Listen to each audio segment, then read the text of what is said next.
अरे दादी माँ, अभी तक आप वैसी की वैसी हो, मरी भी नहीं। मरी भी नहीं? सही है, मारने की फिराक में है तू।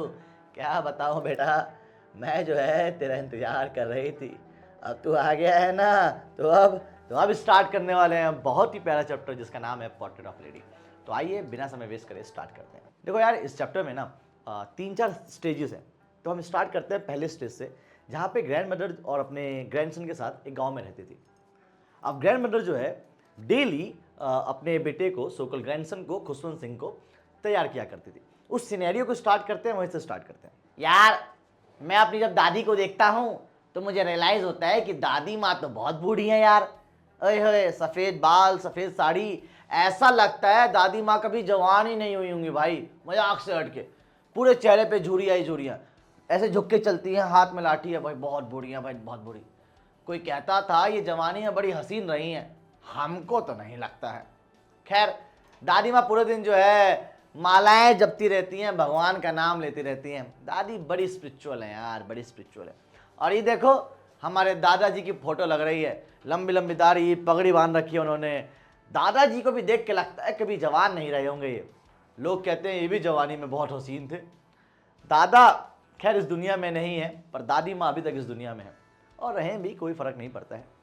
अब मैं जो है रोज सुबह दादी माँ जो है मुझे स्कूल के लिए तैयार किया करती थी। ए बेटा, जल्दी उठो, अरे उठो, स्कूल चलना है। हाँ दादी माँ, चलते हैं चलते हैं। वो मुझे नहलाया करती थी, वो मुझे खाना खिलाया करती थी। वो क्या करती थी, वो रात का जो रोटी था वो सुबह उसे पैक करा करती थी। दादी माँ, आप इसे किसके लिए पैक कर रही हो? बताऊंगी बताऊंगी। वो जो है सलेटी को लेपड़ा करती थी ताकि मैं उस पर लिख सकूं, और हम मुझे तैयार करके नहला धोला के अपने हाथ में रोटी का टुकड़ा लेके, रोटी लेके चल लिया करती थी। मैं भी दादी के साथ उंगली उंगली पकड़ के चला करता था। क्या था उस समय जो गांव था, गांव में स्कूल और मंदिर दोनों एक साथ थे। तो मैं चला जाया करता था स्कूल में और दादी चला जाया करती थी मंदिर में। जब तक मैं स्कूल में पढ़ता तब तक दादी जो थी मंदिर में पूजा कर रही होती। हम दोनों साथ में निकलते, और जब निकलते तो दादी माँ, देख बेटा, ये रोटियां जो है मैं इन कुत्तों को खिलाने वाली हूँ। अच्छा, दादी माँ जो थी वो रोटियां कुत्तों को खिलाया करती थी। और हमारा गांव का जीवन बड़ा सिंपल, सोबर और अच्छा चल रहा था। गांव में एक दिन क्या होता है, माँ बाप का लेटर आता है। मम्मी पापा काफी टाइम पहले शहर जा चुके थे। ये क्या पढ़ रही हो दादी? हमको तुम्हारे मम्मी पापा के साथ रहना है, अब शहर जाना होगा। ओके दादी। स्टार्टिंग में हमारे रिश्ते में कोई फर्क नहीं आया, दादी और मैं साथ साथ रहा करते थे। अब मैं टाई पहन के स्कूल जाता था और मैं बैग लटका के जाया करता था। दादी अक्सर उदास रहा करती थी, क्योंकि अब जो है स्कूल वो छोड़ने नहीं जाती है, अब स्कूल छोड़ने जाता है मेरा वैन। अब मैं वैन में स्कूल जाया करता था। जब मैं स्कूल से आता, और बेटा आज क्या पढ़ाई करी? दादी माँ, आज मैंने मैथ साइंस पढ़ा, और मैंने इंग्लिश भी पढ़ाई की। मैथ साइंस वो क्या होता है? अरे दादी माँ, होता है। अरे वो सब छोड़ो, भगवान को याद किया नहीं किया? हाँ दादी माँ, हमारे यहाँ रोज सुबह जो है भगवान की पूजा होती है। चलो शुक्र है। कौन सा मंत्र पढ़ते हो? दादी माँ ये है, इंग्लिश में कुछ। इंग्लिश में कुछ? सत्यानाश हो तुम्हारा और तुम्हारे स्कूल का।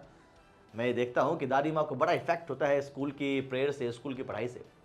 मैंने जब दादी माँ को बताया, दादी माँ हमारे स्कूल में म्यूजिक और डांस भी सिखाया जाता है। लो, म्यूजिक और डांस? अरे म्यूजिक और डांस तो जो है वो लोग करते हैं जो पापी होते हैं, जो कायर होते हैं, जिनको कुछ नहीं आता वो करते हैं। सही चीज़ नहीं है ये। दादी माँ जो थी बड़ा अपसेट थी मेरी एजुकेशन से। जब मैं थोड़ा सा बड़ा हुआ तो मुझे एक सेपरेट रूम दे दिया गया, और मुझे लगता है वो रूम सेपरेट नहीं था, वो दिल सेपरेट था। दादी माँ और मैं अब अलग अलग रहा करते थे। दादी माँ अपने रूम में पूरे दिन चरखा काटा करती थी और मैं स्टडी किया करता था। हमारी बातें कम होने लग गई, हमारी मुलाकातें कम होने लग गई। धीरे धीरे मैं और बड़ा हो गया। जब मैं बड़ा हुआ तो मैं पढ़ने के लिए विलायत जाने वाला था, विदेश जाने वाला था।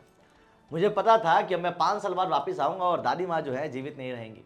दादी माँ वैसी की वैसी सफ़ेद साड़ी में, सफ़ेद बाल, मेरे को स्टेशन पर छोड़ने आई। उस वक्त मैं सबसे मिल रहा था। अच्छा मम्मी चलता हूँ, अच्छा पापा जी चलता हूँ, अच्छा दादी माँ। दादी माँ ने कुछ नहीं बोला, वो चुपचाप आई, कंधे पे हाथ रखा, उसके बाद मेरे सर को चूमा और चली गई, आशीर्वाद दिया। कुछ बोली नहीं, ना वो रोई ना वो हंसी। मुझे पता था कि मैं दादी माँ को आखिरी बार देखने वाला हूँ। 5 साल बाद शायद जीवित रहे। ये ऑलमोस्ट लगता है पता नहीं कब से, सेम शक्ल की कब से है। जब मैं 5 साल बाद वापस आता हूँ तो मैं क्या देखता हूँ, दादी माँ वैसी की वैसी दिख रही है। आए, मरी नहीं, अच्छी बात है।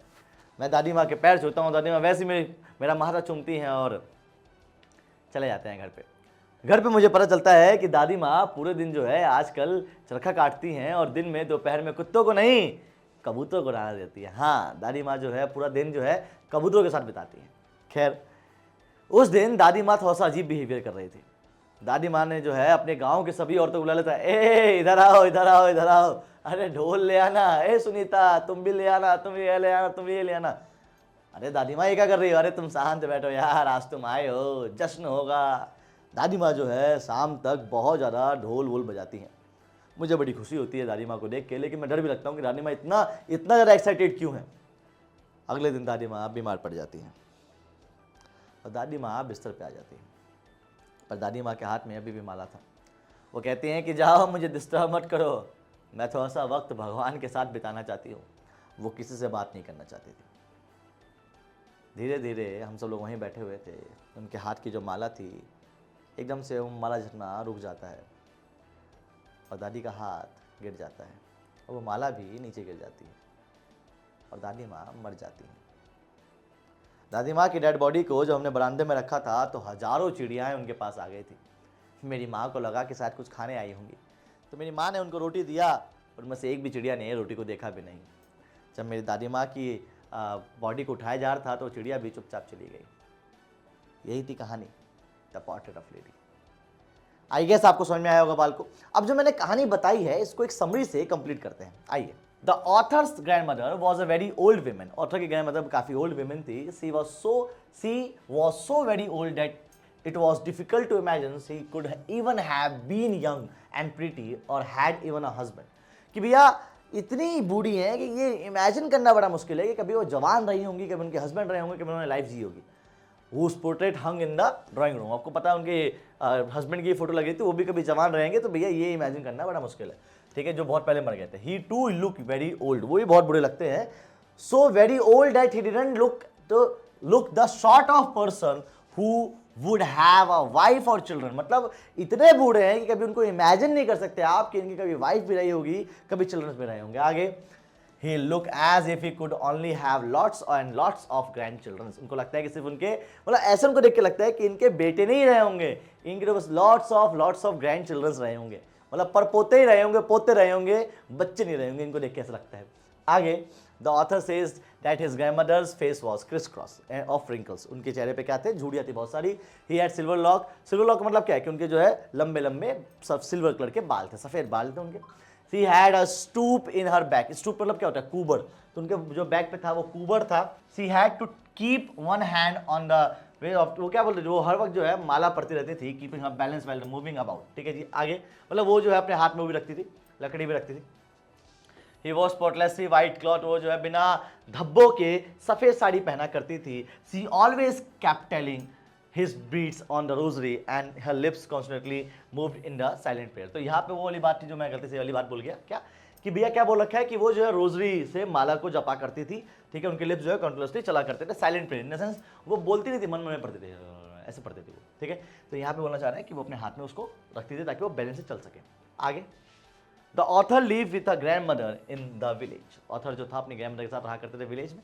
His parents have moved to the city। उसके पेरेंट्स जो शहर में चले गए थे। Every morning the grandmother woke the author and prepare him for school। कि भैया क्या करते थे, grandmother जो है उसको उठाया करते थे और स्कूल के लिए प्रिपेयर करा करते थे। आगे, then after breakfast both of them left for school। दोनों जो है स्कूल छोड़ देते हैं। She carried some stale of chapatis। वो जो चपाती को चीज़ें चलती थी अपने साथ। With her with the village dog। किसके लिए, गली के कुत्तों के लिए, गांव के कुत्तों के लिए। Is that clear? The village school was attached to a temple. Village जो स्कूल था वो टेंपल से अटैच्ड था। The priest taught the childrens the alphabet and the morning prayer. जो प्रिस्ट था, जो पादरी था या जो पुजारी थे, वो जो है उनको मॉर्निंग प्रेयर के साथ साथ अल्फाबेट भी सिखाया करते थे। आगे, well the author studied in the Veda along with the other childrens. जो वेदा इन द सेंस, देखो आप देख सकते हो गाँव की पढ़ाई में ना कहीं ग्रंथ है, ठीक है, हिंदू के बारे में है, स्पिरिचुअल्स के बारे में, सब चीज़ें। और ग्रैंड मदर भी जो है set inside the reading his scriptures, वो भी जो है ग्रंथ पढ़ा करती थी। आफ्टर स्कूल के बाद the two walk back home together, दोनों साथ में आया करते थे और क्या करते थे वो लोग, वो फीड करा करते थे किसके लिए, गांव के डॉग्स को। ठीक है जी, चपाती जो लेके आते थे अपने साथ। आगे, the author and his grand mother had now started living in the city. अब ये हो गया गांव तक का, ये हो गया स्टेज 1। अब स्टेज 2 की बात क्या आती है, क्या कि ऑथर अपनी ग्रैंड मदर के साथ वो कहाँ रहते थे, वो रहते थे शहर में with the author's parents, author के पेरेंट्स के साथ। The author was sent to the English school. अब ऑथर को कहाँ भेजा गया, इंग्लिश स्कूल में भेजा गया। Since there was no dogs in the street, अब बेस सिटी में कोई कुत्ते ही नहीं है, grandmother took the feeding the, किसको खिलाते थे, स्पैरोज को, कबूतरों को, बर्ड्स को, चिड़ियाओं को खाना खिला रही हैं वो। आगे, she was unhappy that she could not no longer have to help authors with his lesson. उसको बुरा लगता था कि कहीं ना कहीं वो अपने ग्रैंडसन की जो है हेल्प नहीं कर पा रही है पढ़ाई में, क्योंकि ऑब्वियस बात है वो इंग्लिश स्कूल में जा रहा है, हम पढ़ते थे ग्रंथ के बारे में। आगे, मोरेओवर यहाँ तक कि she hated many of the things he had taught in the new school. उसको बड़ा गुस्सा आता था, नफरत होती थी, ऐसी नई नई चीज़ें पढ़ रहा है वो स्कूल में। दस a great change came in their friendship. क्या हुआ, एक बहुत बड़ा चेंज आया उनके दोस्ती में। Now she really talk to him, अब वो शायद ही बात करती है, एज गैप आ जाती है, बचपन में तो हम हर किससे प्यार करते हैं ना।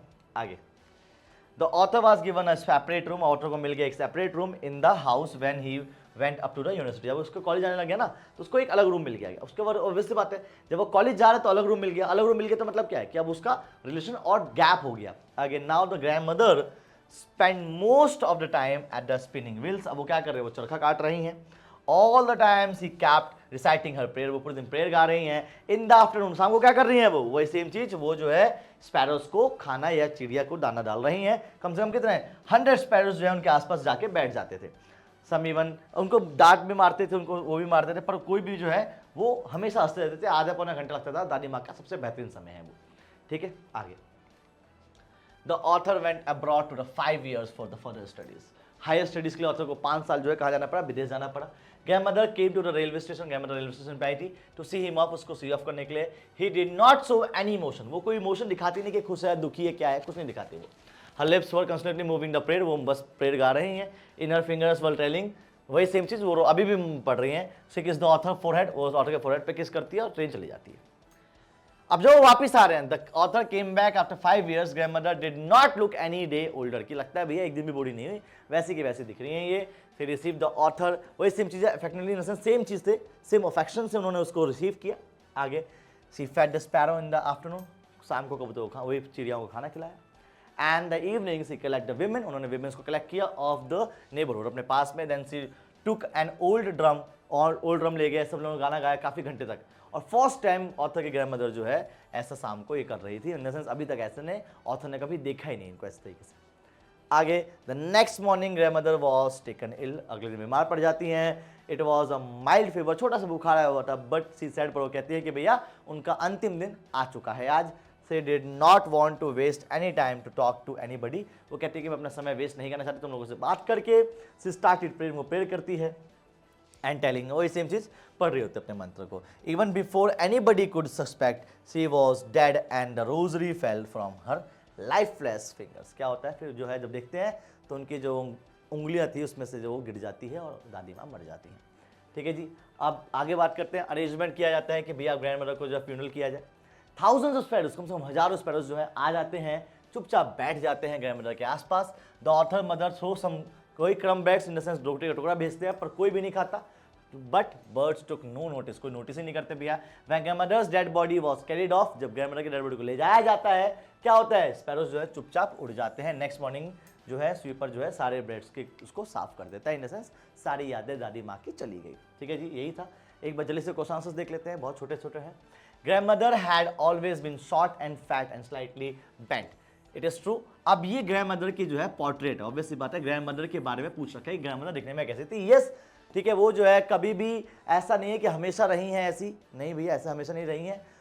We were told that grandmother was once young, कभी तो जवान रही थी, कभी तो प्रिटी रही थी, अब वो जो है ऐसा लग रहा है, वो गेम खेल रहे हैं, कहीं ना कहीं वर्ड्स प्ले कर रहे हैं कि भैया ग्रैंडमदर तो कभी जवानी नहीं रही होंगी। आगे, what was the hard to believe about the author's grandmother, क्या मुश्किल है बिलीव करने में ऑथर ग्रैंडमदर में, यही सेम चीज, क्या वो कभी यंग भी रही होंगी। क्या बोला, क्या the author's grandmother was terrible old, वो बहुत ओल्ड है। इट वॉज हार्ड बिलीव, वो बड़ा हार्ड बिलीव करना क्या कि वो कभी यंग भी रही होंगी, ऐसे ही बात बोल रखी है यहाँ भी। Next, what was the grandmother's routine, वो क्या करती थी जब वो गांव में रहा करती थी। इंपॉर्टेंट क्वेश्चन, ध्यान सुनिएगा। The grandmother's would wake the author in the morning, सुबह उठाया करती थी। सी वुड बाथ, उनको नहलाया करती थी। एंड ड्रेस हिम, उसको ड्रेस करा करती थी स्कूल के लिए। She would give him breakfast, breakfast दिया करती थी। And then accompany him to school, फिर स्कूल ले जाया करती थी। सी वुड रीड स्क्रिप्चर्स, ग्रंथ पढ़ा करती थी। In the village temple and walk back with the author after school. ये पूरा सिंपल सा डेली रूटीन था उनका गाँव में। आगे बात करते हैं भैया। Grandmother has been portrayed a very religious lady, भैया बहुत ही जो है धार्मिक रिलीजियस लेडी है। आप ये बात कैसे कह सकते हो कि धार्मिक है? देखिए ध्यान से, grandmother spend most of the time saying prayers, वो जो है बस प्रार्थनाएं कर रही हैं, ठीक है, और किससे बात नहीं कर रही हैं, सिर्फ उसको पढ़ रही हैं, रोज़े को मालाएं को जप रही हैं, तो दिखाता है कि भैया वो जो है एक धार्मिक लेडी हैं। आगे बात करते हैं। The grandmother had a divine beauty, बहुत खूबसूरत है वो। आप कैसे कह सकते हो कि उनके अंदर जो है कहीं ना कहीं एक डिवाइन ब्यूटी है, कहीं ना कहीं उनके अंदर जो है एक स्पिरिचुअल आत्मा है। कैसे कह सकते हो आप? प्यारी आत्मा है, क्योंकि भैया ऑब्वियस सी बात है, the author says that his grandmother was a wrinkle, fat, short and bent, but her calm face, उनका फेस बड़ा काम था, चाम था उनके उसमें, और वो जो था कहीं ना कहीं डिवाइन ब्यूटी दिखाता है कि भैया हाँ, उनके अंदर की जो ब्यूटी है वो बहुत खूबसूरत है, स्पिरिचुअल थी, लोगों की हेल्प करा करती थी, एनिमल्स लवर थी, तो दिखाता है स्पिरिचुअल बॉडी है। आगे बस, थैंक यू गाइज, यही था आपका चैप्टर। आई होप आपको मजा आया होगा, और कमेंट करके बताना आपको कैसा लगा। तब तक के लिए जय हिंद और जय भारत।